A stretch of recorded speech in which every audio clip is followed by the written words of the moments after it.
मातीशी जोडणारे नाळ होते बाबासाहेब. दांभिकतेच्या कानाखालचा जाळ होते बाबासाहेब. प्रज्ञाशील करुणेचे बीज होते बाबासाहेब. सुभेदार रामजींच्या कष्टाचे चीज होते बाबासाहेब. बुद्धांच्या करुणेचा सागर होते बाबासाहेब. शाहू महाराजांच्या लढ्याचे जागर होते बाबासाहेब. बुद्ध कबीर फुलेंचा सार होते बाबासाहेब. लवलवत्या लेखणीची धार होते बाबासाहेब. यारांचे यार, यारांचे यार आणि दुश्मनांचे मित्र होते बाबासाहेब. अजिंठा वेरूळच्या लेण्यातील कोरीव चित्र होते बाबासाहेब. सवितेची कविता आणि लेखनाची रमाई होते बाबासाहेब. सवितेची कविता आणि लेखनाची रमाई होते बाबासाहेब. थकल्या भागल्या जीवांसाठी प्रेमळ भीमाई होती प्रेमळ भीमाई होते बाबासाहेब. अहो किती सांगू किती नाही काय होते बाबासाहेब. अहो किती सांगू किती नाही काय होते बाबासाहेब. नको नको रे हणादानपणा, बघा वरून पाहतात बाबासाहेब, वरून पाहतात बाबासाहेब.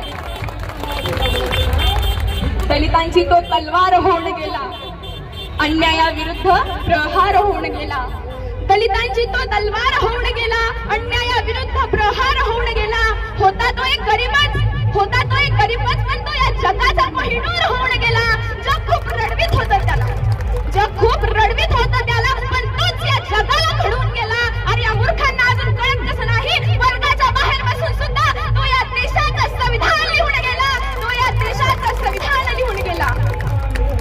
भीम माझा कसा होता, भीमामची माता, भीमामचा पिता, भीमामचा नेता, भीमामचा मार्गदाता, भीमामचा श्वास, आमचे काळीच सर्व काही होता.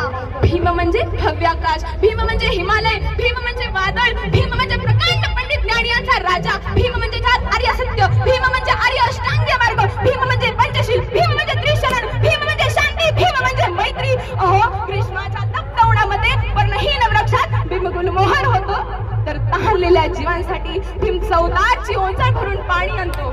दुःखितयांचे दुःख जाणून, दुःखितयांचे दुःख जाणून भीम त्यांच्या डोळ्यातील अश्रू होतो, तर ओसाड मायरण जमिनीवर पाऊस सोड भीम सदैव वर्षाव करीत राहतो. वेळप्रसंगी भीम माया, ममता आणि समता होतो. मुक्यांचे शब्द होतो, अंधळ्यांचे डोळे होतो, अशिक्षितांची लेखणी होतो, तर लंगड्यांची गाठी होतो.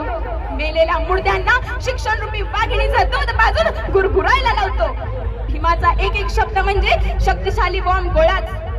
भीमाची लेखणी ही तलवारीपेक्षाही धारदार होती, म्हणून तर भल्या भल्यांना पळता भुई कमी पडत होती. असा